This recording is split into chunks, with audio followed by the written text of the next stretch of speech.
Hi everyone, I just got off my study on Hannah tonight.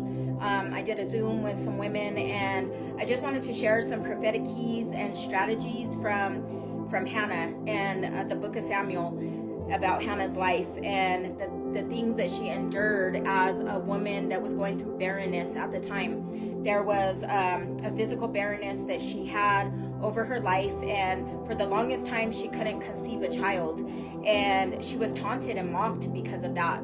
There was a woman named Penina that would taunt her, and they shared the same husband, because back then that was a real deal. And not today, but back then the husband had two wives, and the one wife, Penina, was able to bear children and Hannah was not.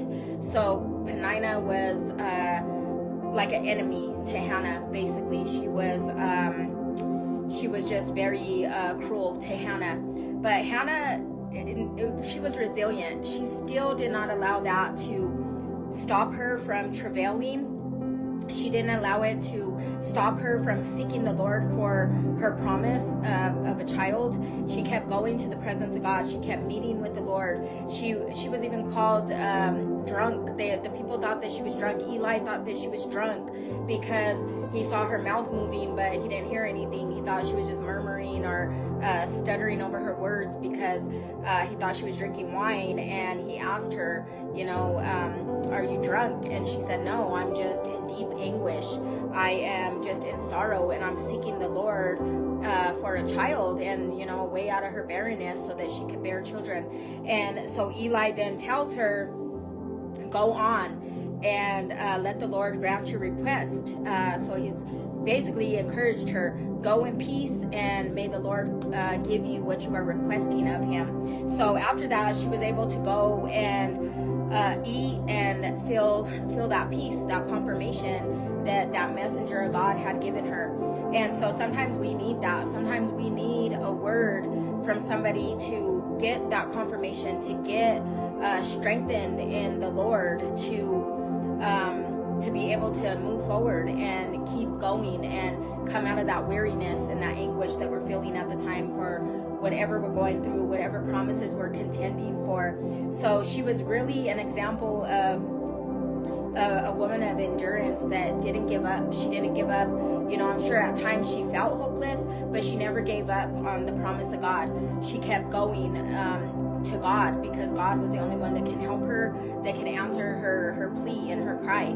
And so she didn't care that she looked foolish. She didn't care that people were making fun of her, that she had enemies taunting her. She kept going, and that's key for us. We have to keep going, because a lot of times the attacks and the enemies that are pursuing us, they're part of the plan to push us into our destiny, to push us into that promise, to move us toward God, to conceive whatever the Lord is wanting to give us, and then eventually birth that promise from God, that breakthrough, to get that breakthrough from God eventually.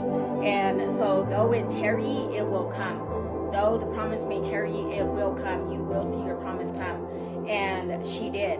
She went and was able to conceive with her husband, and she was able to give birth to her son, which she named Samuel. And she named him Samuel because it meant he's from the Lord. The Lord gave him to me.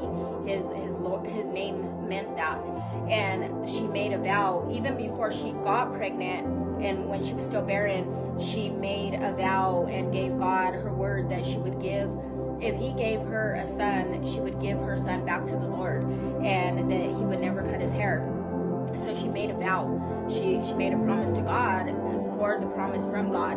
And so that's a strategy, that's a key that we can use. Sometimes we can go and, dedicate what we're asking God for, dedicate it to him and tell him, once you give this to me, I'm going to give it back to you. It's going to be yours. We're going to be in this covenant. I'm going to make this vow to you. I'm going to keep my word to you, just like you keep your word to me. And you just come into agreement with the Lord. And so that's what she did.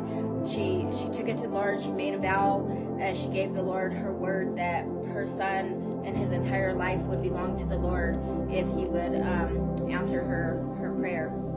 And so Samuel did come, and she did dedicate him to the Lord, and she did mark him for the Lord, basically. And she held up to her word, and the Lord had held up to his word and his promise to Hannah.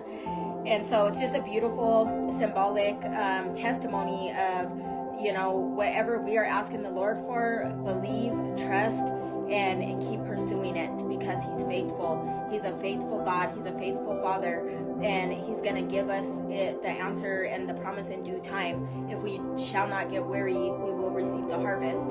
And so in the waiting and the barren season, God is preparing us for the promise.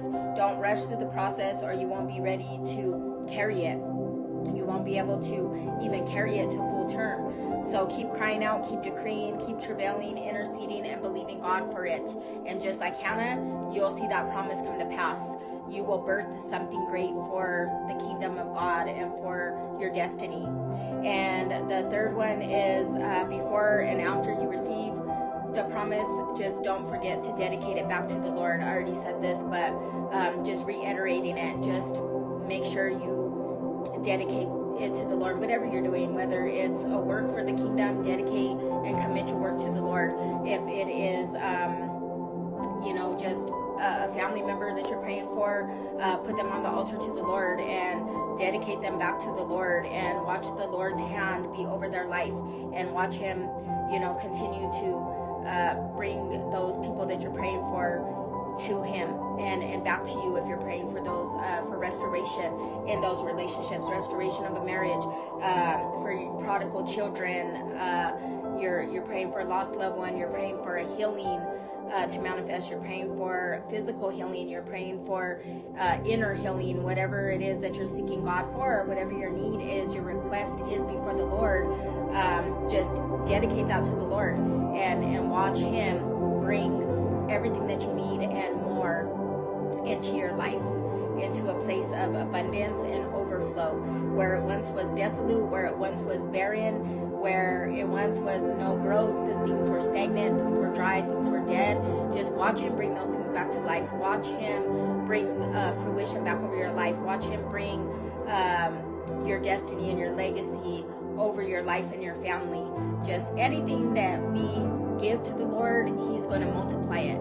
Anything that we ask the Lord of, he's going to give us more than we ever even expected. And we're not seeking him just for what he could give us. The main thing is we're seeking him for him. When Hannah was going into the presence, she was in a place of that secret place, that intimacy with the Lord. She was running to the presence of God, where she felt security, where she felt safe, where she felt loved, where she felt embraced by God through her pain, through her anguish. So first and foremost, we're seeking God for God and God alone. We're coming to him because we need him, because there's a dependence on him. But out of that, we are asking for a promise that he gave us. We're seeking, the outcome, the results, the resolution, the solution for whatever problem we're facing. If we're praying for people to get free and delivered from addiction or afflictions, depression, mental bondages and torment, spiritual barrenness, if we have visions but we haven't been able to birth them because there's a spiritual barrenness over our wombs, we just break those things off. We break that barrenness off of the spiritual wombs, and we break every cycle of trauma and addiction and the spirit of grief. We renounce grief, we renounce sorrow, we renounce pain, we renounce the soul tied to pain, we renounce the soul tied to trauma, we renounce coming into agreement with that barrenness. We renounce every lie and torment of the devil. We renounce every dry, stagnant place in our life, and we ask God to breathe life over those things again. We ask him to resurrect those promises. We ask him to resurrect those visions over our life, and we ask him to allow us to conceive for the kingdom of God and birth destinies and birth our legacy for our families and for the kingdom. We ask God to just give us fresh vision and break off any spiritual blindness, any spiritual deafness, that we would hear again, that we would have clarity again, and that God would just be glorified through our life with anything that he does with us throughout our life. In Jesus' mighty name, I just pray that this word refresh you, that it revive you, that it show you the promises of God are